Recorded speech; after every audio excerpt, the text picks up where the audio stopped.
জান্নাতের তলদেশ থেকে একটা মৃদু বাতাস বহিতে থাকে। এই বাতাসটা সমস্ত বেহেশতে কি সুগন্ধ।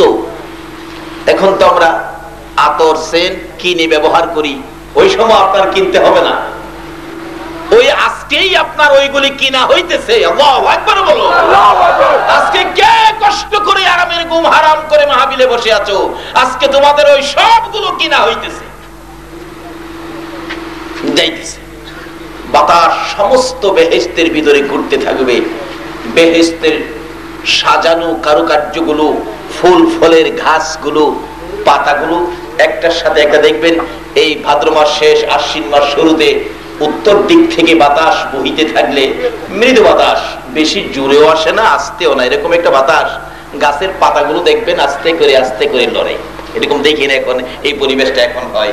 এই বাতাস করে নড়তে থাকবে পাতাগুলো, ফুল ফলগুলো, বেহেশতের সাজানো কাচের জিনিসের কারুকার্যগুলো একটার সাথে একটা বাড়ি খাইলে কন কন টন টন শব্দ হবে। বেহেশতের ভিতর শব্দ হইলেই জান্নাতি হুরিরা ওই জান্নাতি তাঁবুর মধ্যে ঘুমিয়ে আছেন, তারা আওয়াজ শুনে ঘুম থেকে উঠবে, ওইটা বলবে, ও রেদওয়ান, কিসের আওয়াজ শোনা যায়? টনটন শব্দ, কিসের ঘন্টা? ঘন্টা কিসের? রেদওয়ান বলবে, খবর পাও না, এটা জান্নাতে যাওয়ার ঘন্টা। যেই চাঁদ উদিত হওয়ার সাথে সাথে জাহান্নামের দরজা বন্ধ, জান্নাতের দরজা খোলা, সেই রমজানের চাঁদ উদিত হয়েছে, আজকে সেই খবর তোমাদেরকে দিচ্ছি। হুরিরা বলবেন, বলো কি, এই চাঁদে বেহেশতের দরজা খোলা? ও, তাহলে এই চাঁদে যারা ইবাদত করবে তারা কি বেহেশতি হবে? ও, আমরা কি সেই বেহেশতিদের খেদমত করব? ও হাই হাই, বলো কি, আমরা তাদের সঙ্গিনী হব, তাদের পাশে থাকবো, তাদের খেদমত করব। হুরিরা বলতেছেন রেদওয়ানকে, বাবারে ও ভাইয়েরা, এক একটা হুরের খবর তো নিলেন না। আজকে আমাদের বাংলাদেশ ভালোবাসার দেশ, ভালোবাসার যুগ, ভালোবাসা দিবস হয়। একজন সাধারণ কালো মেয়ের জন্য ছেলেটা পাগল হয়ে যায়, বিয়ে শাদী না হইলে আত্মহত্যা করে মারা যায়। বাবারে, এত সুন্দর হুরিদের ব্যবস্থা তোমাদের জন্য করেছেন আমার আল্লাহ। রাসূল বলেছেন, এক একটা হুর কত সুন্দর, 70 পেসের কাপড় যদি পরে তারপরেও সৌন্দর্য দেখা যাবে। 70 পেসের কাপড় পরলেও সুন্দর দেখা যাবে। একটা হুর যদি দুনিয়ায় থুতু ফালাইতো, থুতুর মজার গন্ধে মানুষগুলো খালি কইতো, ব্যাপার কি রে, কিসের গন্ধ, কিসের গন্ধ কইতে কইতে জ্ঞান হারা হয়ে যেত। দেখেন না, অনেক লোক বিদেশ থেকে আসে, বিদেশি চেন মাইরা রাস্তাটা রিক্সাটা গেছে, এই চেনের গন্ধে লোকেরা এদিক সেদিক যায়, মনে হয় বিদেশি গেছে রে, সাইজে কয়। এক একটা হুরের থুতুর গন্ধ, লোকজন আশ্চর্য হয়ে যেত, জ্ঞান হারা হয়ে যেত। একটা হুর যদি বাম হাতের আঙ্গুলটা যদি দুনিয়ায় বাহির করত, এই সৌন্দর্যের কাছে চন্দ্র সূর্যের সৌন্দর্য অন্ধকার হয়ে যেত। এই বাজেটগুলি আখেরি নবীর উম্মতের জন্য আমার আল্লাহ করেছেন। আপনারা কি নিতে রাজি আছেন? বসুন না, আল্লাহ তো দিবি আপনাদেরকে। এ হুরিরা ডাকবে, রেদওয়ান, এই লোকগুলি কারা, আমরা দেখাইবা? ওই বেহেশতের দরজায় দাঁড়ায়া রেদওয়ান আঙ্গুল ইশারা করে দেখাইতেছে। বিকাল বেলা দেখায়, ওই যে দেখো, সারাদিন রোজা রাইখা ঠোঁটগুলি শুকিয়ে গেছে, শরীরটা দুর্বল হয়ে গেছে, ঠিক মতো হাঁটতে পারতেছে না। ওই যে দেখো, ওই যে কালো পাঞ্জাবি, লাল শার্ট, ওই যে সাদা জামা, এই যে তারাই তোমাদের সঙ্গিনী হবে, তোমরা তাদের খেদমত করবে, দেখাইতেছে। আর হুরিরা আপনাদের দিকে তাকিয়ে রাখতেছে, আল্লাহ গো, কবে তাদের সাথে আমাদের দেখা হবে, সাক্ষাৎ হবে, কবে তাদের খেদমত আমরা করব। তারা পাগল পাগল হয়ে যাবে। এই রমজান মাসে এই দরজাগুলো খুলে দিয়ে এই অনুষ্ঠানগুলি আনুষ্ঠানিকভাবে হইতেছে শুধুমাত্র কার জন্য? যারা রমজানের সাথে সম্পর্ক করেছে। কোরআন শরীফে আল্লাহ আরো বলেছেন, ফাদখুলি ফি ইবাদি ওয়াদখুলি জান্নাতি, তোমরা আমাকে ইবাদত দাও, আমি তোমাদের জান্নাত দেব। কি ইবাদত দিবেন? রাসূল বলছে ইবাদতের জন্য রোজাও দিতে হবে, নামাজও বলুন, রোজাও দিতে হবে, নামাজও। নামাজ উত্তম ইবাদত, তার সাথে সাথে রোজা লাগান, তাহলে ইবাদত হয়ে গেল, আপনাকে জান্নাত দেবে। বলুন, জান্নাতের মালিক কে? আল্লাহ। ঘোষণাটা কে দিলেন? আল্লাহ। জান্নাতের দরজা খোলা, এখন আপনারা খালি জান্নাতে যাবেন, নামাজ পড়বেন, রোজা রাখবেন, আর জান্নাতে যাবেন। সহজ হয়ে গেল। বলবেন, হুজুর কেমনে যাব? সারা জীবনই তো আমরা গুনাহ করেছি, এই গুনাহগুলি মাফ করানোর জন্য আমার আল্লাহ সিস্টেম করেছেন জান্নাতে যাবেন। কিভাবে? রম শব্দের অর্থ হলো পুড়ে যাওয়া। রম শব্দের অর্থ পুড়ে যাওয়া। এটা পুইরা ছাই হয়ে যাবেন, হেই পুরানা। কিন্তু এক কিসিমের পুরা আছে, যে পুরাই জিনিসের দাম বাড়ে। মনে করেন স্বর্ণ, স্বর্ণ যারা কাজ করে তারা স্বর্ণ কিন্তু আগুনে দেয়। আগুনে দেওয়ার অর্থ কি? স্বর্ণ পুড়ে ছাই করে দেওয়া। কি করা? এটাতে খাঁটি করা, পরিষ্কার করা, অলংকার বানানো। হাতে দিবে, কানে দিবে, গলায় দিবে, এই সাইজ করার জন্য আগুনে দেয়। আগুনে দিয়ে কি তার দাম বাড়াইলো না কমাইলো? বাড়াইলো। তা আমাদের কেউ রম শব্দের আগুন দেয় আমরা জান্নাতি বানানোর জন্য। আমাদের এলাকায় একটা শোলা আছে, পাটখড়ি, যেটা বিলাতি পাটখড়ি বলি, কেউ দেও নাইলা বলে। এদিকে হয়তো এই পাটের শ্বাস নাই, হয়তো এই শোলাগুলো, পাটখড়িগুলো খুব দামি। এগুলি সাধারণত বাহিরে রাখে না। যারা গৃহস্থী করে, চাষিরা, এই পাটখড়িগুলো আপনার নিয়া কিছু ফেসা ফাঁসা ময়লা টয়লা থাকে বিদায় একটু আগুন করে রাত্রের বেলা কি করে, ওই শোলাগুলো, পাটখড়িগুলো আগুনের মধ্যে সেঙ্গায়। ওই ফেসাগুলো পরিষ্কার করে ভালো করে প্যাকেট করে এগুলি ঘরের উপরে রাখে। একটু আগুন তার গায়ে দিয়ে তাকে সাইজ করে উপরে রাখে। আল্লাহ বলেন, আমিও জান্নাতের দরজা খুলেছি বন্ধু তোমার উম্মতের নেওয়ার জন্য, কিন্তু তাদের যে 11 মাসে কিছু বেজাল আছে, এই বেজাল গুলো রং শব্দের আগুনে সাইজ করবো। আল্লাহু আকবার বলুন। কিভাবে সাইজ করব? বাস্তবে আসুন। আপনাদের এলাকায় সনের ঘর হয়নি? সনের ঘর, সনের ঘর হয়। সনের ঘর বানতে গেলে দুই পাশে দুইটা বাঁশ দিতে হয়। এই বাঁশরে কি কর আপনারা? পাইর। আমাদের এদিকে কয় মারুল। মারুলে হোক আর পাইরই হোক একই জিনিস। এই পাইরের ভাঁজগুলি কিন্তু সোজা হইতে হয়, আঁকা বাঁকা হইলে পাইর হবে না। কিন্তু যেই বেচারা কাজ করবে ঘরের, এই মিস্ত্রি একটা ভাঁজ কাইটা নিয়ে আসলেন বাঁশের জার থেকে, আঁকা বাঁকা। বাড়িওয়ালা কয়, বেটা এই বাঁশ দিয়া কি পাইর হবে? মিস্ত্রি কয়, চাচা চিন্তা করেন না, আমি সাইজ করবো। কেমনে করবি?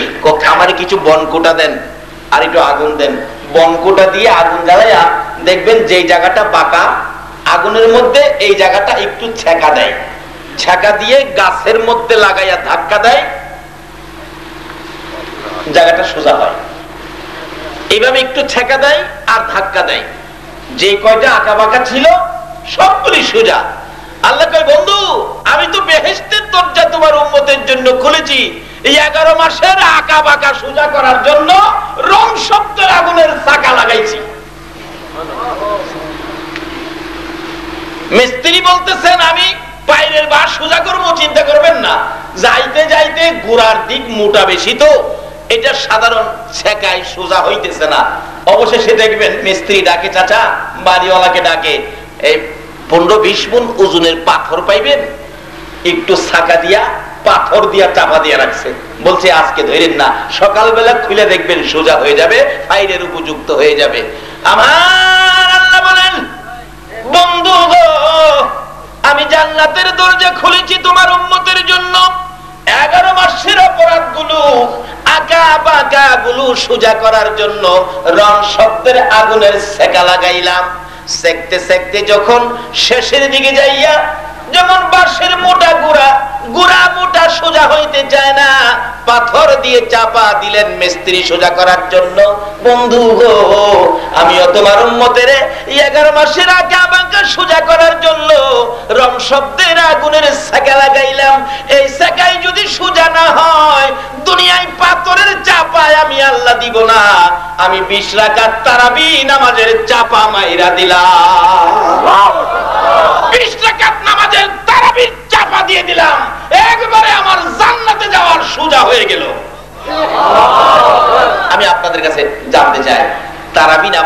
শেষ করে নামাজ, রোজাদার তারাবি শেষ করে যখন বাহির হলো, বলুন রোজা রাইখা তারাবি পর্যন্ত আদায় হয়ে গেলে শরীরটা শান্তি লাগে না অশান্তি লাগে?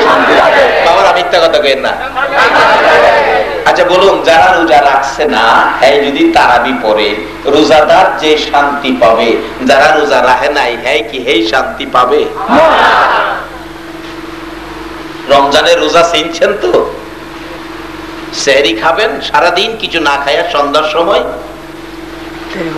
ইফতার খাবেন, না সারাদিনই খাবেন? কোন ইবাদতকারীকে আল্লাহ জান্নাত দেবেন? যারা নবীর বিধান অনুযায়ী, আল্লাহর কোরআন অনুযায়ী সারাদিন ইবাদতে মগ্ন, আল্লাহ পাক তাদেরকে জান্নাত দিবেন। তাই নবী বলেছেন, রোজাদার এবং নামাজি জান্নাতে যাবেন, জান্নাত পাবেন। কিন্তু সেই জান্নাতে যাওয়ার জন্য রোজাকেও চিনতে হবে। অনেকে রমজানের রোজাই চিনে না। এক বেচারা এক এলাকায় গিয়ে দেখে মানুষ রমজান কি জিনিস জানেই না, চিনেই না। এক ওই মৌলভী সাহেব বলতেছেন, বাবারা আপনারা কি রমজানের সাথে সম্পর্ক নাই? সামনে রমজান আসতেছে, এটার ইজ্জত করবেন, এটাকে সম্মান করবেন, এটার সাথে সম্পর্ক করবেন। তাই নাকি হুজুর? তাতে কি হবে? রমজানে জান্নাতের দরজা খোলা আছে, আপনি জান্নাতে যাবেন। কিন্তু এলাকার লোকজন তো এই রোজা সম্পর্কে ধারণা নাই, জানা নাই। অবশেষে রমজান আসার আগে আগে পাহাড় থেকে এক পাহাড়ি মহিষ নেমে আইছে। মহিষ দেখে লোকজন ভাবছে এটাই বুঝি রমজান, হুজুর যে কইছে এটাই। সবাই ধইরা এটারে বল্লম দিয়ে মাইরা জব করছে। সাথে ছিল একটা বাচ্চা, বাচ্চাটারেও ধরছে, জব করে গোশত বন্টন করে নিয়ে খেয়ে ফেলছে। রমজানের পরে ওই ভদ্রলোক আসছেন, বাবারা আপনারা কি রমজানের ইজ্জত করছেন? কও রমজানের ইজ্জত তো করছি। কই কিভাবে করছেন বলুন? রমজান খালি আসা মাত্রই জব করে আমরা গোশত বাইটা খাইছি। ওই মোল্লা সাহেব বলেন আস্তাগফিরুল্লাহ আস্তাগফিরুল্লাহ। হুজুর আস্তাগফিরুল্লাহ খাইছি। এরা ভাবছে বড়টা রমজান, বাচ্চাটা বুঝি আস্তাগফিরুল্লাহ। বলুন আসল কি রমজান কি এমন কোন জিনিস না? সেহরি খাইতে হবে, সুবহ সাথে খাওয়ার আগে সারাদিন কিছু খাওয়া মিথ্যা কথা বলা যাবে? সুদ, ঘুষ। হুজুর আমরা সুদ খাই না তো, আমরা এখন ইন্টারেস্ট খাই, আমরা ঘুষ খাই না, এখন বকশিশ খাই। কালকে এক ভদ্রলোক বলল, হুজুর এখন দুর্নীতি বন্ধ দেশের, ঘুষ নাকি হয় না। অফিসে গেলাম, এমন এক ঘুষ এখন নেই, আগে নিত যেটা ৫,০০০ এখন নেই ৯,০০০। নিয়া কয় কি কারো কাছে বলা যাবে না, কিন্তু বললে কিন্তু আমি কাজ করে দিব না। এই রমজান মাসেও যদি আমাদের চরিত্রের পরিবর্তন না হয়, তাহলে আমরা জান্নাতে যাইতে। বলুন আমরা এই দেশে কত হাজার বছর থাকতে পারবো? অতিরিক্ত ৬০ নাও ৭০ থাকবেন। ১০০ বছর হয়েছে এমন কোন মানুষ প্যান্ডেলে পাবেন? নাই, ১০০ হয় না, ৬০-৭০ হইলেই মাথার চুল পাইকে সাদা। ৭০ ভারাইলে নাতি নাতকর থাকলে টিটকারি করে, দাদা মৌতের সিডি কি হারাই লাইছো? না ৮০ বছর বাঁচলেন না ১০০? এরপরেই তো আপনাকে মরতে হবে, মৃত্যু অনিবার্য, মরতেই হবে। কিন্তু মরবেন যে, মরার পরে আপনি জান্নাতি হতে পারেন, এই চিন্তা তো কেউ করলেন না। আমাদের দেশের অভ্যাস, দেশের চরিত্র, মানুষ মৃত্যুর চিন্তা করে না, আখিরাতের চিন্তা করে না, কবরের চিন্তা করে না, খালি দুনিয়ায় যা পাও খাও, লও, বড় বড় কিছু করো, বাড়ি গাড়ি করো। আচ্ছা বলুন, যত কিছুই করলেন দুনিয়ায়, আপনি কি এর একটা কিছু সঙ্গে নেওয়ার ক্ষমতা আছে? যে বিছানায় ঘুমান, মৃত্যুর পরে একটা বালিশ সঙ্গে নেবেন, পারবেন কি কেউ? কিন্তু খালি হাতে কবরে ঢুকবেন। কিন্তু আপনি খালি হাতে কবর ঢুকার আগে একটু হিসাব করেন, কবরে কিছু নেওয়ার জন্য রোজগার করছেন কিনা। একজন একজন করে যদি আমি হিসাব করে জিগাই, বাবারে আপনারা কবরের জন্য কে কি রোজগার করছেন, পারবেন কেউ হিসাব দিতে? যদি জিগাই আর টাকা পয়সা কেমন আছে, হুজুর আমার ৫টা ছেলে বিদেশ, মাস গেলেই ৫ লাখ, বাড়িটারে বহুত কিছু করছি, হিসাব দিয়ে দিবেন। ব্যবসা বাণিজ্য কেমন, এই বছর ব্যবসা কম হয়েছে, গতবার ভালো হয়েছিল, হিসাব কিতাব দিয়ে দিবেন। যদি বলি আপনার জমি জমা কেমন, এই এলাকায় আমার সবচেয়ে বেশি জমি জমা, গাছরা বহুত আমার দিয়ে দিবেন, কিন্তু কবরে যে যাবেন কার কি রোজগার হয়েছে পারবেন কি কেউ হিসাব দিতে? আমাদের দেশের অবস্থা কি হয়ে গেল? আল্লাহ আমাদের জন্য জান্নাতের দরজা খুলবে আর আমরা এরকম করব, এটা হয় না। আখিরি নবীর উম্মত বিদায় জান্নাতের দরজা খুলে দিয়ে রাখলেন, কিন্তু আমাদের হিসাব কিতাবে আমরা জান্নাত পাওয়ার উপযুক্ত হইতে পারলাম না। আপনারা জান্নাত পাবেন, জান্নাতে যাবেন, তাহলে একটু হিসাব করুন কি কাজ করেছেন। এখন হিসাব নাই। আমাদের এলাকায় এক বেচারা কোটি কোটি টাকার মালিক, 5টা ছেলে, বিরাট বড় অফিসার, ঢাকাতে 5টা 5তলা বাড়ি করে বেটা আরামে বসে আছে, ছেলেরা সুখে শান্তিতে আছে। বাবা গ্রামের বাড়িতে পুকুর কাটলেন রাজকীয় পরিবেশে, বাড়িঘর করে, হ্যাঁ বিকাল বেলা বাড়ির সামনে চেয়ার ফেলায় বসে আর ঠ্যাং নাড়ায়, আর যারে দেখে তারে ডাকে, এদিকে আয়, বল আমার মতো এই এলাকায় কার কি আছে, বল আমার মতো কারো আছে? লোকেরা কয় না চাচা আপনার মতো কারো নাই, আপনি তো একটা জমিদার। ঠিক কইছস, আরে চা দে, পুরি দে। দেখ মৌলবী ছিল, তার ছোট ভাই আমার মতো মৌলবী ব্যাক কল, ছোট ভাই যায় কয় পিছে দেখায়, ভাই আপনি কোন আপনার কি নাই, আপনার মতো কেউ কিছু নাই ভাই, আমি হিসাব মিলাইয়া দেখছি আপনার কিচ্ছু নাই। বড়লোক ভাই কয় এই মৌলবীরা যে মানুষ ব্যাককল কয়, এই জন্যই ব্যাককল কয়, এই রাজকীয় বাড়িঘর পরিবেশ এগুলি আমার না, 5টা ছেলে বড় বিচার 5তলা বাড়ি করে রাখছে, এগুলি আমার না। তুই কি কইলি আমার নাই, আমার কিছুই নাই, এগুলি কার? মৌলবী কয় আপনার কিচ্ছু নাই, আপনার একবারে কিচ্ছু নাই, খালি ভাব। এর লেগে মানুষ মৌলবীরা ব্যাককল কয়, মৌলবী বলে ব্যাককল।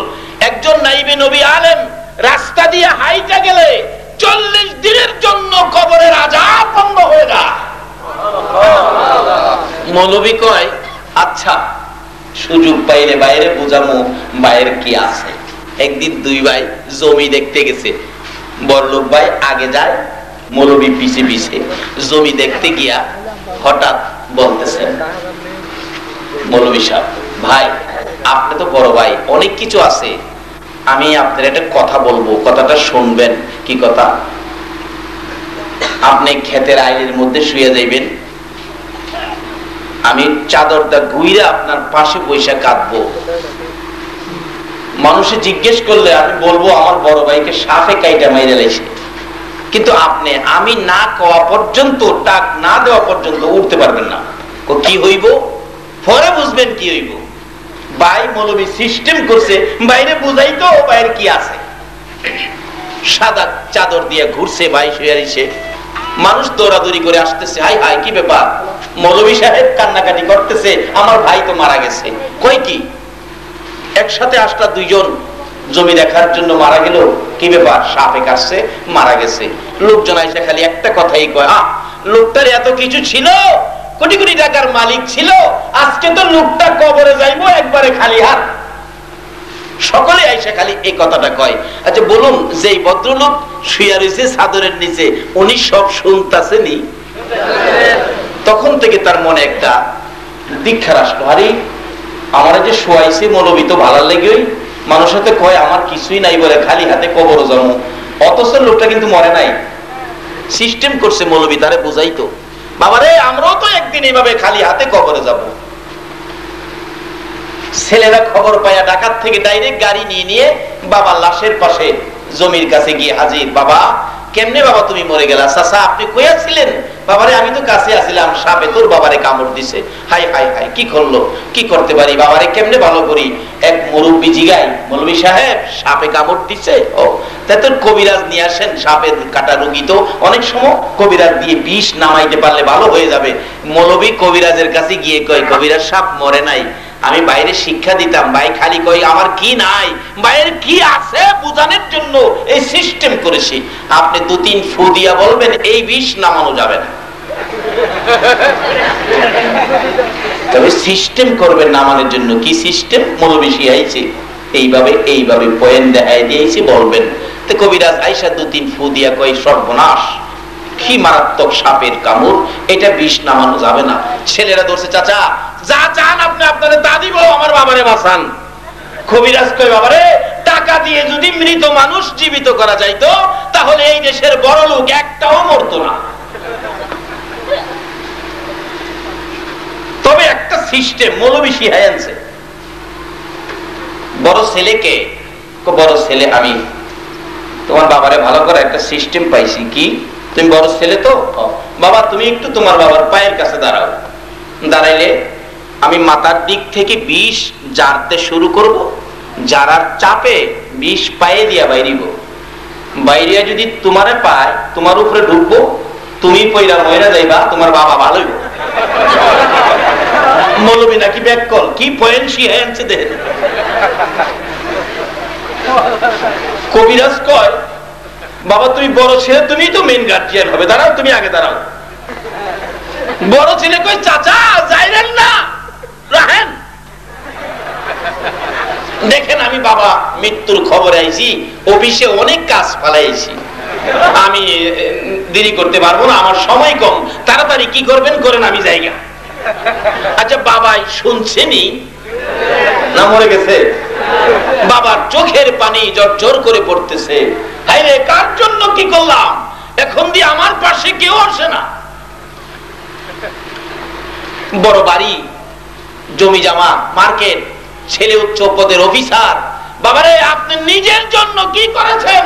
আপনার জন্য জান্নাতের দরজা খোলা, আপনি আখেরি নবীর উম্মত, আপনাকে জান্নাতে নেওয়ার জন্য আমার আল্লাহ পর্যন্ত সিস্টেম করেছে, কিন্তু আমরা তো সেই রাস্তায় আসি না। খুলে দিলেন, আসো বাবা দাঁড়াও। দাঁড়াইতে রাজি না। দ্বিতীয় ছেলে আইছে, চাচা বাবারে কেমনে বাঁচাইবেন, আর কোনো পথ নাই? কয় না, পথ একটাই, তুমি পায়ের কাছে দাঁড়াও। ও চাচা মাপ চাই। পোলা মাইয়া যা ছিল সবাই মাপ চাই গেল, কিন্তু কেউ আর বাবারে বাঁচাইতে পাশে দাঁড়াইতে রাজি না। আচ্ছা বাবা সব শুনতেছে নি? বিবি সাহেব আইসে কানতে কানতে ভাঙ্গা বইরা যায়, আমি থাকি লাভ নাই, মইরেই যাবো। কবিরাজ আপনি মইরে যাইবেন? হ, তাহলে আপনি পায়ের কাছে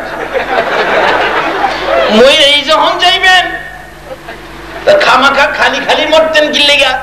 এই বিষ আপনার কপাল হইব, আপনি মরবেন, স্বামী ভালো হইব। দাঁড়ান।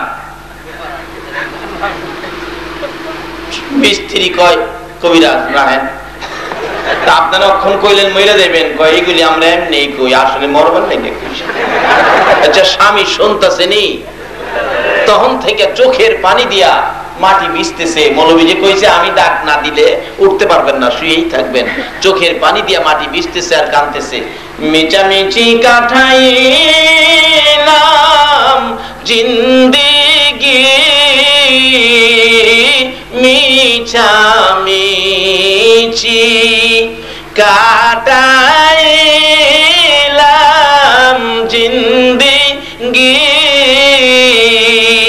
চোখে দেখা হারাইলাম বন্দিগি। চোখে দেখা সব হারাইলাম, জীবনটা কই কাটাইলাম, সব তো মিছা। এই জিনিসগুলো আমার নবী বোঝানোর জন্য 63 বছর জিন্দেগি। আমার নবী কত কষ্ট করেছে, না খাইয়া পেটে পাথর বেঁধেছে। উহুদের জমিনে আমার নবীর দান দান মোবারক শহীদ করেছে। আল্লাহু আকবার। আমার নবী এই জিনিসগুলো উম্মতের হাতে দেওয়ার জন্য উহুদের জমিনে রাসূলের দান দান মোবারক শহীদ। উহুদের জমিনের জীবনী খুলে দেখুন, আমার নবীকে মারতে মারতে 2টা দান দান মোবারক শহীদ করে ফেললেন। নবীজি মুখের উপর হাতটা লাগাইয়া কাঁদতেছে, সাহাবীরা রে তোরা কে কোথায় আছো রে? আমার 2টা দান দান মোবারক শহীদ হয়ে গেছে। চোখের পানিগুলো ঝরতেছে, নবীজির রক্ত মোবারক জামা কাপড় লাল হয়ে গেছে। তারপরও নবীকে রেহাই দেয় নাই, শত্রুরা চারদিক ঘেরাও করে ফেলেছে। আল্লাহু আকবার। আমার নবী বলেন, যে দিকে তাকায় বন্ধু বলে কাউরে দেখি না, সবাই আমার শত্রু, চারদিক দাঁড়িয়ে আছে, যেদিকে তাকাই সব আমার শত্রু। ডান দিকে তাকাইলে বাম দিক থেকে মারে রে, বাম দিকে তাকাইলে ডান দিক থেকে মারে, সামনের দিকে তাকাইলে পিছন দিক থেকে মারে, পিছনে তাকাইলে সামনের দিক থেকে মারে। এইভাবে আমাকে মারতে মারতে মাথায় লোহার টুপি টুকরা টুকরা করে জমিনে ফেলে দিল। লম্বা লম্বা দুইটা লোহার টুপির অংশ মাথার দুই পাশে একেবারে ভিতরে ঢুকে গেল। এত গভীরে ঢুকেছে, রাসূল বলেন তাই না খুলতে পারি না। মাথার ব্যথায় অস্থির হইয়া আমার নবী মাথা চক্কর খাইয়া জমিনে পড়ে গেছে। এমনি সময় নবী জমিনে পড়ে আছে, তারপরেও নবীজিকে মারতে ছিল দুনিয়ার থেকে চির বিদায় করে দেওয়ার জন্য। এমনি সময় হযরতে জিবরাইল দৌড়ে এসে তাদের সামনের থেকে আমার নবীকে এইভাবে কোলে উঠাইয়া তাদের সামনের থেকে টান দিয়ে সরাইয়া নিয়ে গেছে। এমনি সময় নবী আমার জিবরাইলের কোলে ছিলেন। জিবরাইল উহুদ পাহাড়ের মাঝামাঝি, নিচ থেকে দেখা যায় না, নিজের চোখে দেখে আসছি, নিচ থেকে দেখা যায় না এমন একটা জায়গায় আমার আপনার নবীকে জিবরাইল কোলে উঠাইয়া নিয়ে গেলেন। যাইয়া ডাকতেছে উহুদ পাহাড়ের পাথরের কাছে, এরে উহুদের পাহাড়, ও উহুদের পাথর দেখ, যেই নবী না হইলে তোরা হতে না, আমি জিবরাইল হতাম না, কুল কায়নাতের কিছুই হতো না। পাথর এই নবীকে মারতে মারতে দান দান মোবারক শহীদ করেছে। মাথা লোহার টুপি ভেঙ্গে টুকরা করে নবীজির মাথার ভিতরে ঢুকাইয়া দিয়েছে। নবী বেহুশ, জ্ঞান ফিরতেছে না। একটু বিছানার ব্যবস্থা করে দে রে, আল্লাহর বন্ধুকে শোয়াইয়া রাখি। জিবরাইল বলেন, এই বলে ডাক দেওয়ার সঙ্গে সঙ্গে দেখি লম্বা একটা পাথর ফাইটা তুলার মতো নরম বিছানা হয়ে যায়। জিবরাইল আশ্চর্য হয়ে গেলেন। নবীর পরিচয় দেওয়ার সাথে সাথে পাথর ফাইটা তুলার মতো নরম বিছানা হয়ে গেল।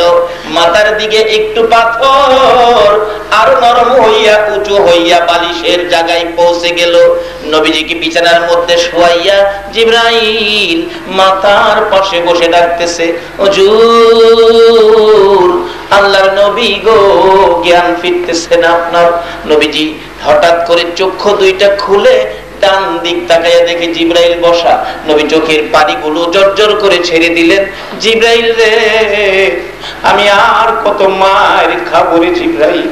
জিবরাইল বলেন, ইয়া রাসূলুল্লাহ কাঁদবেন না, আর কেহ আপনাকে মারবে না, আমি আপনাকে টাইনা উহুদ পাহাড়ের উপরে নিয়ে আসছি, আর আপনাকে কেউ মারতে আসবে না। ও জিবরাইল, আমার দুইটা দান দান মোবারক শহীদ, মাথা ভেঙে গেছে রে, ব্যথা সহ্য হয় না। জিবরাইল ডাকে ছোট্ট ছোট্ট সুরে, ইয়া রাসূলুল্লাহ আমি জিবরাইল আপনার কষ্টের কথাগুলো আল্লাহর কাছে পৌঁছে দিব। আল্লাহর বন্ধু গো, বলুন দাঁত ভাঙা ব্যথা আপনার কাছে কেমন লাগতেছে? হুজুর আমি জিবরাইলের কাছে বলুন মাথা ভাঙা ব্যথা কেমন লাগতেছে? আমার নবী দুইটা চোখের পানি জর্জর করে ছেড়ে দিয়ে ডাকে, জিবরাইল জিবরাইল রে, দাঁত ভাঙ্গা ব্যথা কেমন লাগে জিগাইলি, মাথা ভাঙ্গা ব্যথা কেমন লাগে জিগাইলি, আমার উম্মতের ব্যথা কেমন লাগে জিগাইলি না। রে জিবরাইল, দাঁত ভাঙ্গা ব্যথা মাথা ভাঙ্গা ব্যথার চাইতে রে জিবরাইল আমার গুনাহগার উম্মতের ব্যথা বেশি। আর এই উম্মতের কান্ডার নবী রহমতের ভান্ডার, বলুন উম্মতের কান্ডার নবী রহমতের ভান্ডার। নবী বিনে রোজ হাসরে কে করিবে পার, নবী বিনে রোজ হাসরে কে করিবে পার। উম্মতের কান্ডার নবী রহমতের ভান্ডার, উম্মতের কান্ডার নবী রহমতের ভান্ডার। মোদের নবী দয়ার সাগর, গুনাহগার উম্মতের পাগল। মোদের নবী দয়ার সাগর, গুনাহগার উম্মতের পাগল। রোজ হাসরে সিজদায় পড়ে কাঁদবে যারে যার, রোজ হাসরে সিজদায় পড়ে কাঁদবে যারে যার। ভান্ডার, উম্মতের কান্ডার, নবী রহমতের ভান্ডার। বলুন উম্মতের কান্ডার, নবী রহমতের ভান্ডার। যাইয়া দেখো মদিনাতে কান্দে নবী রোজা পাকে, যাইয়া দেখো মদিনাতে কান্দে নবী রোজা পাকে। মাফ করিয়ে দাও গো খোদা উম্মত গুনাহগার, মাফ করিয়ে দাও গো খোদা উম্মত গুনাহগার। উম্মতের কান্ডার, নবী রহমতের ভান্ডার, উম্মতের কান্ডার, নবী রহমতের ভান্ডার। নবী বিনে রোজ হাসরে কে করিবে পার, নবী বিনে রোজ হাসরে কে করিবে পার। উম্মতের কান্ডার, নবী রহমতের ভান্ডার, উম্মতের কান্ডার, নবী রহমতের ভান্ডার। বাবারা ভাইরা, যে নবী এত ব্যথায় বেদিত হওয়ার পরেও নিজের ব্যথা গোপন করে উম্মতের ব্যথা প্রকাশ করে, এই নবীর কথাগুলো মানা আমাদের দরকার আছে কিনা? তাইলে আপনার জান্নাতি, তার আগে নয়। এমন দরুদি নেতা নেত্রী পৃথিবীর কোথাও পাবেন না। সে নবীর কথাগুলো মানুন, সে নবীর আদর্শে আসুন। কার পিছে দৌড়াচ্ছেন? কার পিছে? কার আদর্শ? কোন নেতার নেতৃত্বে জীবন দিতে যাচ্ছেন? আজকে যাদের পিছনে দৌড়াইতেছেন শান্তির জন্য, বাংলার অবস্থার দিকে তাকিয়ে দেখেন, যারা আপনাদেরকে শান্তি দিবে তারা নিজেরাই তো অশান্তির ভিতরে আছে। একমাত্র শান্তির নবী হলো নবী মুহাম্মদুর রাসূলুল্লাহ। এই নবীর আদর্শের মধ্যে শান্তি, এই নবীর তরিকার মধ্যে শান্তি, এই নবীর দেখানো রাস্তায়, সেটা হলো জান্নাতি রাস্তা। জোরে বলুন সুবহানাল্লাহ। বাবারা ভাইরা, কষ্ট হইতাছে আপনাদের? আসলে রোজার মাস, এমনি তো সারাদিন রোজা রেখে লম্বা নামাজ তারাবির পর শরীর ক্লান্ত হয়, তারপরও আপনারা কোরআনের পক্ষে সময় দিচ্ছেন, নিশ্চয়ই আপনাদের গায়ে জান্নাতের গন্ধ করবে। আপনারা জান্নাতি হবেন। কিভাবে হবেন? সামনে আসতেছে। কষ্ট হবে না তো আপনাদের? তাই বলতেছিলাম, এই নবীর আদর্শে ঢুকেন। কিন্তু দেখা গেল লোকটা শুয়ে আছে, কেউ তার জন্য জীবন দিতে রাজি, অথচ এই বেচারা আমার কি নাই, আর মৌলবী বলছিল আপনার কিচ্ছু নাই। এখন কার কথাটা রাইট হইতেছে? ছেলে মেয়ে বিবি বাচ্চা কেউ তো তার জন্য জীবন দিতে রাজি, বিবি সাপ পর্যন্ত রাজি না। কই দেখেন আমরা এমনি তো কই স্বামীর মহব্বতে, আসলে মরতাম কইছি না তো, এমনি কইছি। মাটি দিয়ালাম। আচ্ছা, এই ভদ্রলোক শুনতাছেন সব? ঘুমাই গেছেন আপনারা? এই লোকটা কি আসলে মরছে? এখন কবিরাজ ওয়াজ করে, মৌলভী সাহেব লোকটা কি করলো? জীবনটা শেষ করলো, নিজের জন্য তো কিচ্ছু করলো না। কিছুক্ষণ ওয়াজ করলো, এখন কবিরাজ জিগায়, মানবিক বলো এই রোগীর আরো আপনজন কেউ আছেনি? আরো কেউ আসেনি বলো। কবিরাজ প্রশ্ন করেছে, ও মৌলভী সাহেব আরো কেউ আছে কিনা? মৌলভী দুইটা চোখের পানি জর্জর করে ছেড়ে দিলেন। কবিরাজ রে, আরেকজন আছে রে, ইনি হলেন আমাদের গর্ভধারিণী মা। কে আছে? কে আছে? সবাই বলুন, কে আছে? একজন আছে মা। মাকে নিয়ে আসেন। মা আসতে পারবে না, মা অসুস্থ, বুড়া মানুষ। দুইজন নিজস্ব লোক নিয়ে যান, দৌড়ে দৌড়ে নিয়ে আসেন। মৌলবী মায়ের ঘরের দরজায় যায় ডাকে, মা, মা গো। যায় দেখে বড় ছেলের মৃত্যুর খবর পাইয়া, বলুন মায়ের কান্না কম হবে না বেশি হবে? সন্তানের মৃত্যুর খবরে মার চেয়ে বেশি আর কি পৃথিবীতে কেউ পারবে কাঁদতে? এই মায়ের খবরও তো নেন না। রমজানের রোজা রাইখা তারাবি পড়ে নামাজ আদায় করে সেহরি ইফতার খেয়ে সবে কদরের নামাজ পড়েও আপনি জান্নাতি হতে পারবেন না যদি মায়ের কলিজায় আগুন দিয়ে থাকেন।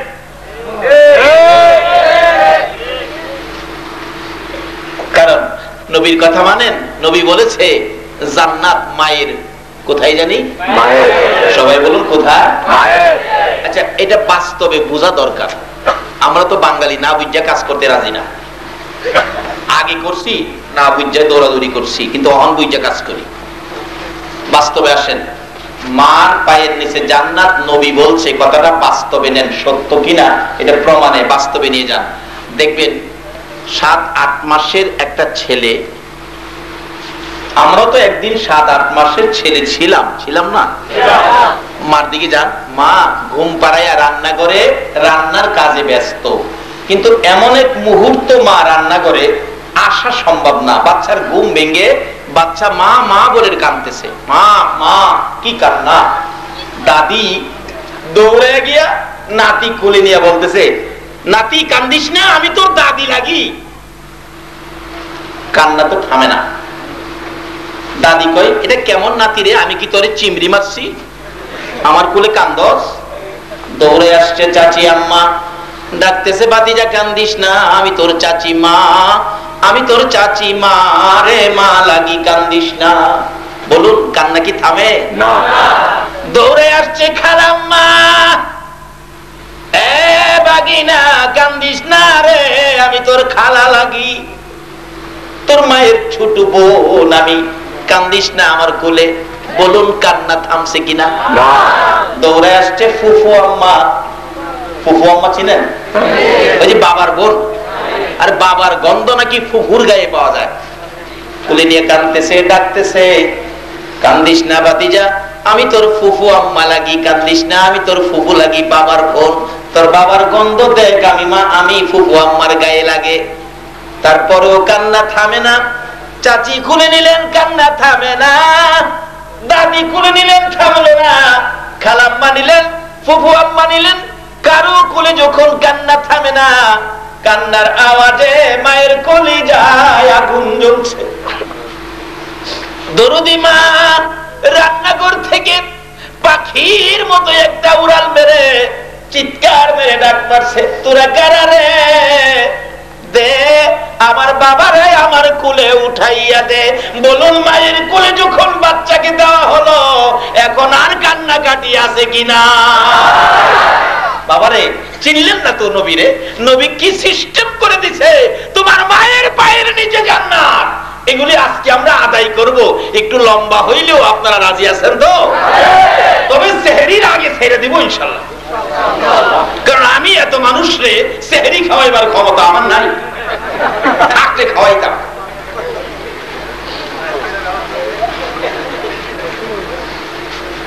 আর যদি জান খাইতে, বৈরব লন দাওয়াত দিলাম, যাইবেন নি? কইবেন হুজুর যেই পয়সা খরচ কিনা বৈরব যামু, এই পয়সাটা বাড়ির দেশি মুরুব দিয়ে খাইতাম না, তার বৈরব যাই লাভ নাই। আমিও দাওয়াত ইমনটাই দিমু, যেটা না যাই পারবেন কি, আর গেলে খুশিও যাই।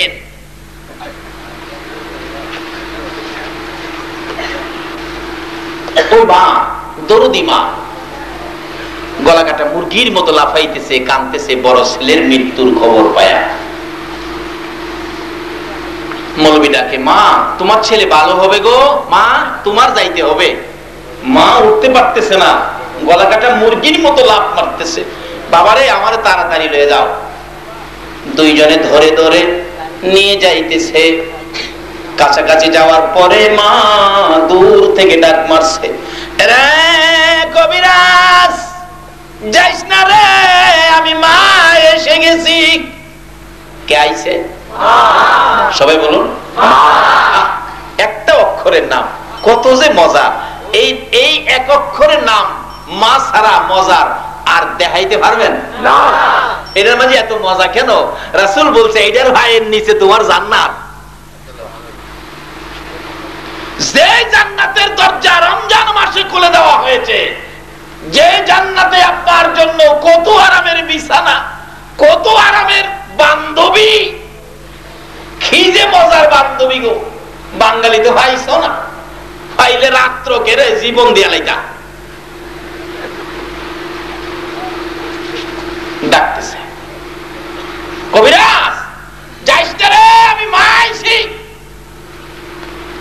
কাছাকাছি যাওয়ার পর কবিরাজ বলতেছে, আপনি কি মা লাগেন?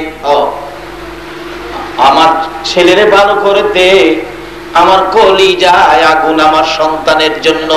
কবিরাজ বলেন, মা গো, আপনার ছেলে ভালো হবে, শর্ত হলো আপনি আপনার ছেলের পায়ের কাছে দাঁড়াইতে হবে।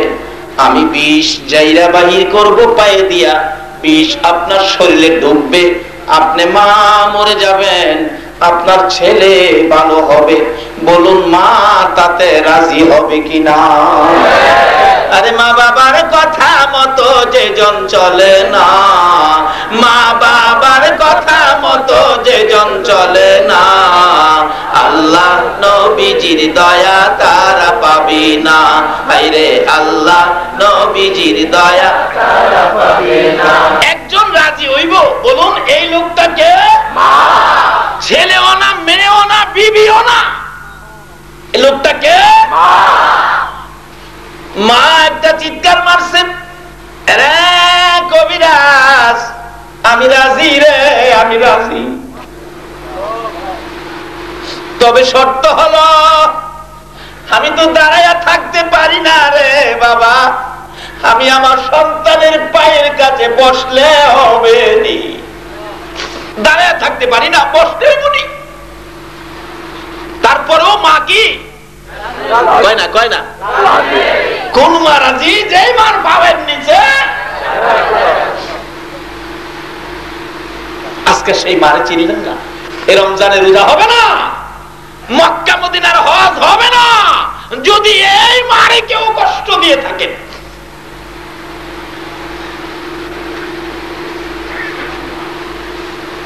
কবিরাজ ডাকে, মা কি ব্যাপার, কেউ তো রাজি হলো না, আপনি যে রাজি হলেন, আচ্ছা ছেলেটা সব শুনতেছেনি, আপনি রাজি হলেন, কেউ রাজি হলো না। মা দুইটা চোখের পানি ছেড়ে দিলেন, কবিরাজ রে শোনো আমি কেন রাজি হলাম। কবিরাজ, যেদিন আমার এই ছেলেটা আমি মায়ের পেটে ছিল, প্রথম ছেলে পেটে ছিল রে, 10 মাস 10 দিন বড় কষ্ট করেছি। বাবা যখন পেটে ছিল, কোন কোন রাত্রে আমি মা ঘুমের ঘরে ঘুমিয়েছিলাম, ঘুমাইতে পারি নাই রে কবিরাজ, আমার পেটের ভিতর থেকে লাথি মারছে, ঘুম থেকে উঠে গেছি, আবার লাথি মারছে, দাঁড়াইয়া গেছি, আবার লাথি মারছে, জিহ্বা কামড়ায়া সহ্য করেছি, কারো কাছে কই নাই রে, ওই দরজার পাশে দাঁড়াইয়া রয়েছি। কোন কোন দিন দাঁড়াইয়া থাকতে থাকতে মসজিদে আজান হয়ে গেছে, সারা রাত না ঘুমাইয়া কাটাইছি। এটাই শেষ নয় রে কবিরাজ, যেদিন আমার এই বাবা দুনিয়ার জমিনে আসবে 3 দিন আগের থেকে ব্যথা শুরু হয়েছে। প্রথম দিনের ব্যথা কবিরাজ রে কারো কাছে কই নাই, লজ্জা জিহ্বা কামড়ায় সহ্য করেছি। দ্বিতীয় দিনের ব্যথা আরো কষ্ট হয়েছে, সহ্য করেছি, কারো কাছে কই নাই। তৃতীয় দিনের ব্যথা রে সহ্য করতে পারি নাই রে কবিরাজ, বেহুশ হয়ে গিয়েছিলাম। আমার শাশুড়ি দৌড়ায় এসে বালতির পর বালতি পানি আমার মাথায় দিয়েছে, জিজ্ঞেস করেছে বৌমা কি হয়েছে? মুরব্বী মহিলারা বলছে অন্য কিছু না, আপনার বৌমার সন্তানাদি হবে। কবিরাজ, মুরব্বী মহিলারা আমার ঘর ভরে গেছে, ব্যথায় অস্থির হইয়া সহ্য করতে পারছিলাম না। মুরব্বী মহিলাদেরকে ডেকে ডেকে বলেছিলাম, মহিলারা গো তোমাদের পায়ে ধরি, আমার একটা দাও, হাতে তুইলা দাও না, আমি গলা কাইটা নিজের জীবন নিজে দিয়া দেই। বাচ্চা প্রসবের ব্যথা এত কষ্ট আমি মা সহ্য করতে পারি না। কবিরাজ, মুরব্বী মহিলারা দাও জাতীয় সবগুলো জিনিস ঘর থেকে বাহিরে ফালাইয়া দরজা বন্ধ করে দিল। আবার বলছিলাম, মহিলারা গো আমার কষ্টের কথা তোমরা বুঝতে পারতেছ না গো, তোমাদের পায়ে ধরি আমার 2 টাকার বিষ কিনা দাও, আমার আর সন্তানের স্বাদ নাই, আমি বিষ খাইয়া জীবন দেই, আর কলিজা মানে না ব্যথা। মহিলারা মাথায় হাত বোলাইয়া বলছিল, মা পাগলামি করিস না রে, সন্তানের মা হইতে কষ্ট আমরাও করেছি, আল্লাহরে ডাকো, আল্লাহ 2টা 2 জায়গায় করে দেয় রে কবিরাজ। ওই ব্যথা সহ্য করতে না পেরে আল্লাহ ঘো কই হইয়া যখন চিৎকার মারতাম আল্লাহর আরশ পর্যন্ত থরথর করে কাঁপতো। আমার আল্লাহ বলেন ফেরেশতারা রে, আমার আরশ কেন কাঁপে রে ফেরেশতারা? ফেরেশতারা বলেন প্রভু গো, ওই মা সন্তান প্রসবের ব্যথায় আল্লাহ আল্লাহ বলে ডাক মারছে, ব্যথা সহ্য করতে পারছে না, সেই ডাকে তোমার আরশ পর্যন্ত কাঁপতেছে। আমার আল্লাহ বলেন ফেরেশতারা রে, যেই মা সন্তান প্রসবের ব্যথায় এমন ডাক ডাকে আমার আরশ পর্যন্ত কাঁপে রে ফেরেশতারা, তারা সাক্ষী হয়ে যা, ওই মায়ের এক একটা ডাকের বিনিময় আমি আল্লাহ এক একটা কবুল হজের নেকি দান করে দিলাম। তোমার আমার মায়ের প্রসব ব্যথার যন্ত্রণা দেখে আমার আল্লাহ কবুল হজের সওয়াব দিল। আমাদের যে খেদমতের নির্দেশ করেছে আমরা সেই কাজে শরীক হইলাম কিনা? বলতেছিলাম সেই মা ডাকতেছে কবিরাজ রে, আমি আমার সন্তানের পায়ের কাছে দাঁড়াইতে রাজি। সুবহানাল্লাহ। একজন রাজি হইছে, লোকটা জানি কে? কবিরাজ বলেন মা মাগো, কেউ তো রাজি হলো না, আপনি কেন রাজি হলেন? মা বুঝাইতেছেন কবিরাজ রে, 3 দিনের ব্যথায় যেদিন ও কবিরাজ নিজের জীবন দিতে চাইছিলাম, সন্তান নাই দরকার নাই, তারপরেও মহিলারা সান্ত্বনা দিয়েছে, মাগো আল্লাহরে ডাকো, সন্তানের মা হইতে কষ্ট আমরাও করেছি, বালতির পর বালতি রক্তক্ষরণ হইয়া গট্টা লাল লাল হয়ে গেছিল। আমি দেখেছি মহিলারা কানাকানি করে বলতেছে এই মহিলাটা বাঁচবে না রে কবিরাজ, আমি নাকি বাঁচবো না, মহিলারা কানাকানি করেছে। তারপরে যখন আমার এই কলিজার টুকরা ছেলেটা দুনিয়ার জমিনে ভূমিষ্ঠ হয়ে ওয়া ওয়া করে চিৎকার মারছে, এই ছেলের কান্নার আওয়াজ শুনে রে আমি মা মৃত্যুর কাছ থেকে ফিরে আসছি, আমার সব ব্যথা দূর হয়ে গেছে। আজকে আমার সেই ছেলে মরে যাবে, আমি মা বেঁচে থাকবো না রে কবিরাজ, হতে পারে না। আমি হাজার হাজার মানুষের সামনে কথা দিলাম আমি মায়ের জীবন দিয়ে দিব, আমার বাবারে ভালো করে দে। বলুন ছেলেটা এই মায়ের কাহিনী সব শুনছে কিনা? এইবার মৌলভী সাহেব ডাকে, ভাই বড় ভাই উঠেন, এবার বলেন আপনার কে আছে, কি আছে হিসাব দেন। বড় ভাই মুখের সাদা চাদর সরাইয়া কানতে কানতে মাটি ভিজে গেছে। উঠেন বলেন কি আছে। বড় ভাই ডাকে, ও মৌলভী সাহেব তোমার কথাই ঠিক, আমার দিয়ে এই জগতে নাই কিছুই না, একমাত্র কিছু আপন থাকলে আছে মা। কয় না দি কে আছে? তাই আজকে আপনি সবে কদর পাবেন না, রমজানের বরকত পাবেন না, গুনাহ মাফ পাবেন না, নামাজ রোজা হজ যাকাত কবুল হবে না, আপনি যদি এই মারে কষ্ট দিয়ে থাকেন। সেহরি খাওয়ার আগে আগে মার কাছে যান, যদি মা ঘরে না থাকে, হুজুর আমার মা যে কবরে, যান মায়ের কবরে সেহরি খাওয়ার আগে, কবরের পাশে দাঁড়িয়ে ডাকেন, আল্লাহ আমি আমার মারে কষ্ট দিয়েছি, তুমি আমার মারে কষ্ট দিও না, আমি সন্তান হয়ে তোমার কুদরতি পায়ে ধরলাম, আমার মাকে মাফ করে দাও। তোমার কান্নায় যদি আমার আল্লাহ খুশি হইয়া তোমার মাকে মাফ করে দেয়, রুহানি ভাবে তোমার মা তোমার অপরাধ কবর থেকে মাফ করে দিবে। তারপরে সেহরি খাও, রোজা রাখো, নামাজ পড়ো, এই রোজা নামাজে তোমার জান্নাত পাবে। কিন্তু মাকে কষ্ট দিয়ে ইবাদত করেও জান্নাতে যাওয়া সম্ভব। মৌলভী ডাকতেছে, ভাই উঠেন, এবার বলেন আপনার কি আছে। বাইরে আমার কিচ্ছু নাই। এতদিন বলতেন আমার কি নাই, কখন কয় আমার কিচ্ছু নাই। তোমার কথাই ঠিক। মৌলভী সাহেব এইভাবে সিস্টেম করে কাজটা ভালো করলো না খারাপ করলো? আজকের ছেলেরা এই মাহফিলের আয়োজন করে এই ঘটনাগুলো আপনাদেরকে শোনানোর ব্যবস্থা করেছে, ছেলেরা কাজটা ভালো করলো না খারাপ করলো? আল্লাহ তাদের হায়াত দেখ, বছরের পর বছর এইরকম মাহফিল করার তৌফিক দেখ। সকলে বলুন আমিন। উঠে না, কান্দে, খালি কান্দে। ভাই এখন উঠেন না, কান্দেন কেন? উঠেন, বাড়িতে যান। কোন যাবো, কই যাবো, কোন বাড়িতে যাবো? এই বাড়ি তো আমার না। এখন বুঝছে বাড়ি তাহলে এখন কাঁদতেছেন কেন? বড় ভাই কাঁদে, গুনার বোঝা মাথায় লয়া কাঁদতেছি, বলুন না, গুনার বোঝা মাথায় লয়া কাঁদতেছি, মাফ করে দাও মাবুদ আল্লাহ এলাহি, হায়রে মাফ করে দাও মাবুদ আল্লাহ। বড় বাড়ি বড় ঘর সাজাইয়া কেমনে থাকব কবরেতে পড়িয়া। বাইরে কি করবো, ওইটা বাড়ি যায় কি করবো, বাড়ি তো আমার না, আমি কবরে কেমনে থাকবো, এই চিন্তা এখন চলে গেলেন। তার থেকে শুরু করলো কবরের রোজগার। বাবারা ভাইয়েরা, রমজান মাসে জান্নাতের দরজা খুলেছে কার জন্য? কোরআন শরীফ, ফাদখুলি ফি ইবাদি ওয়াদখুলি জান্নাতি।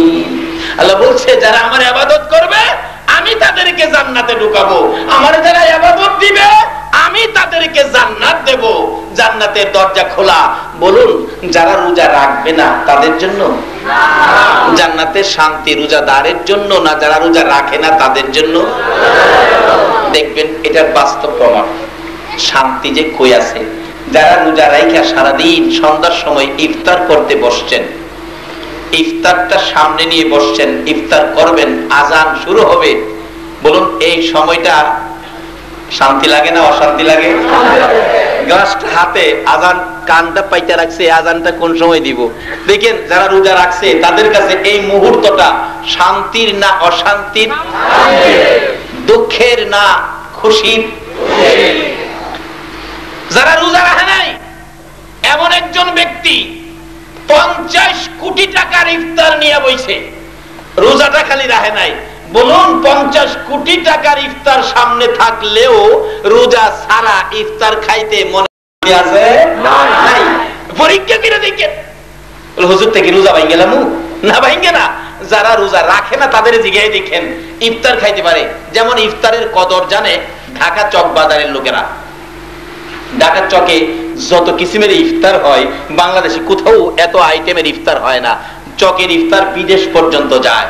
এক বেচারা ঢাকায় কুটি ইফতার নিয়ে বইছে, অন্তত পক্ষে 42 আইটেম, 42 আইটেমের ইফতার নিয়ে বইছে। আর একটা জায়গায় কি বে, একটু আগে দেখলাম সিগারেট খাইছস, ইফতার নিয়ে বইছস কোন সাহসে? রোজা রাখছস, মাথায় টুপি টাপি পাঞ্জাবি টাঞ্জাবি পরে ইফতার খাইতে না যায় বলছে। ওই ব্যক্তি আবার জবাব দেয়, কি কইবার চাস? রোজা বি রাখবো না, ইফতার বি করবো না, বেঈমান হইয়া যাবো নাকি? রোজাও রাখছে না, হ্যাঁ ইফতার না করলে বলে বেঈমান হয়ে যাইব। এমন চরিত্রের লোক আমাদের সোনার বাংলায় আছে। বলুন আপনি রোজা না রাইখা ইফতার করে দেখেন, রোজা রাইখা ইফতার করে দেখেন, বলুন কোনটার মধ্যে শান্তি লাগবে? রোজা রাইখা। এই সময় কারণ আছে তো, আল্লাহ পাক এই ইফতারের মুহূর্তে আপনার গুনাহগুলি মাফ করে দিবে, আপনাকে জান্নাতের খুশ খবরই দিবে। জান্নাতের ফেরেশতারা এসে আপনাকে বলবে ইফতার খা, জান্নাত পাবি। আল্লাহু আকবার বলুন। তার বাস্তব এটি বলে আমি দোয়া করব। আল্লাহুম্মা আমিন। ربنا ظلمنا أنفسنا وإن لم تغفر لنا وترحمنا لنكونن من الخاسرين رب ارحمهما كما ربياني صغيرا رب ارحمهما كما ربياني صغيرا رب العالمين জান্নাতের বাগানে জান্নাতি মেহমান লইয়া জান্নাতের দরজা খোলার মাহে রমজানে আমি গুনাহগার তোমার কাছে হাত বাড়াইছি। মায়ার নজরে তাকাইয়া দেখো কতগুলো মানুষ সারাদিন না খাইয়া রোজা রেখে কষ্ট করেছে। আল্লাহ গো, এই মাহফিলে রাত্র 2টা পার হয়ে গেছে, তারপরও বসে রয়েছে। মাবুদ রে, কতজনের বৃষ্টির পানিতে জামা কাপড় পর্যন্ত ভিজে গেছে। মাবুদ, তারপরও তোমার কোরআনের আলোচনা শোনার জন্য, তোমার বন্ধুর হাদিসের আলোচনা শোনার জন্য ধৈর্য ধরে বসে আছে। এখন বাড়িতে যাবে, সেহরি খাবে, এই মুহূর্তে 2টা হাত তোমার গাফফার নামের দুয়ারে বাড়াইছি। কত যুবকেরা হাত বাড়াইছে গো, এই রমজান মাসে তুমি ক্ষমা দিবা। কত মাহারা বাবাহারা সন্তানেরা হাত বাড়াইছে, মা বাবারে ক্ষমা দিবা। কত অপরাধী পাপী হাত বাড়াইছে, তুমি সবার পাপ গুলো ক্ষমা দিবা। এই হাতগুলি দেখলে তোমার মায়া লাগেনি, তোমার দয়া লাগেনি। রোজাদার মেহমান লইয়া এই গভীর রজনীতে 2টো হাত তোমার গাফফার নামের দুয়ারে বাড়াইলাম। ই আল্লাহ, কার জীবনে কত গুনাহ হিসাব জিগাইও না, কে নেককার কে গুনাহগার কাউরে কিছু কইও না। এই মাহফিলের উসিলায়, মাহে রমজানের উসিলায় আমাদের সকলের জীবনের গুনাহগুলো ক্ষমা করে দাও।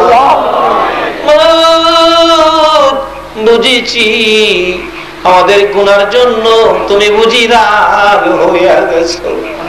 আমরা যে হাত বাড়াইলাম গো, তুমি যদি মাফ না করো আমরা আর কই যাব গো আল্লাহ। ডাক দেন না আল্লাহ, ইয়া আল্লাহ, ইয়া আল্লাহ। জীবনের গুনাহ মাফ করছো, জিগান জিগান, জীবনের গুনাহ মাফ করছো। জীবনে এত গুনাহ করেছি, গুনার খবর মা জানে না। জীবনে কত গুনাহ করেছি, গুনার খবর বাবা জানে না। শুধু জানো তুমি আল্লাহ। আল্লাহ, জীবনের গুনাহ লইয়া তোমার যে তোমার বান্দারা আল্লাহ আল্লাহ কইয়া ডাকলো। মাবুদ, দুনিয়ায় দেখি সন্তানেরা অপরাধ করে, মা বাবার রাগ হয়, বাড়িতে জায়গা দিবে না।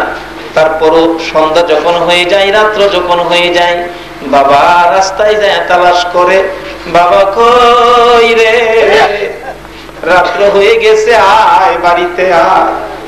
বাবা সন্ধান পাইল না, বাড়িতে যাইয়া বিছানায় শুয়ে গেছে। অপরাধী সন্তানের জন্য মা দরদি দরজাটা খুইলা রে বিনাইয়া বিনাইয়া কান্দে। অপরাধী সন্তানের জন্য মায়ের মতো দরদি যদি দরজা খোলা রাখে গো, তুমি কেন তোমার বন্ধুর গুনাহগার উম্মতের জন্য মাফের দরজা খুলবা না? ছেলেটা রাত্রে গভীর বাড়ির দিকে যাইতেছে, যাইয়া দেখে মা দরদি দরজাটার কিনারে দাঁড়াইয়া দাঁড়াইয়া কান্দে। ছোট্ট করে ডাক মারছে, মা মা মা, আমি আইছি গো মা। মা দৌড়ে বাহির হয়ে গেল, কই রে আমার বাবা।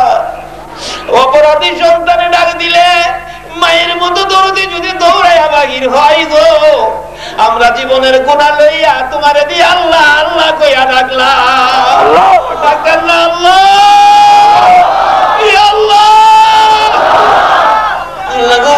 মায়ের মতো দরদি যদি সন্তানে ডাক দিলে এত মায়া করে গো, আমরা যে তোমার আল্লাহ কইয়া ডাকলাম, তোমার কি মায়া লাগে না? তোমার কি দয়া লাগে না? এই আল্লাহ, তোমার 99 ভাগ মায়ার দরজা খুলে দাও না, আমাদের তামাম জিন্দেগীর গুনাহগুলো ক্ষমা করে দাও। আল্লাহ, জীবনের গুনাহ ক্ষমার আশার দরখাস্তের পর আরেকটা দরখাস্ত করি, তুমি কিন্তু রাগ হইও না। হাজার হাজার মানুষ এই গভীর রাত্রে কষ্ট করে হাত বাড়াইছে। আমি জানি না রে, কার মনে জানি কি ব্যথা, কার মনে জানি দুঃখ। আমার মা নাই গো, কার মনে জানি ব্যথা হুজুর, আমার বাবা নাই, আমার বাবা নাই। যে বাবা মাতার গাম পাতাই ফেলাইয়া রোজগার করে সন্তানের লালন পালন করেছে, যে মা ছোটকালে মায়ের পাশে যদি প্রস্রাব করে দিছে সন্তান, ডান দিকে প্রস্রাব করলে গো মা বাম দিকে নিয়ে গেছে, বাম দিকে প্রস্রাব করলে মা দরদি নিজে প্রস্রাবের ভিজা জায়গায় শুইছে রে বাবু, সন্তানের শুকনা জায়গায় ঘুম পাড়াইছে।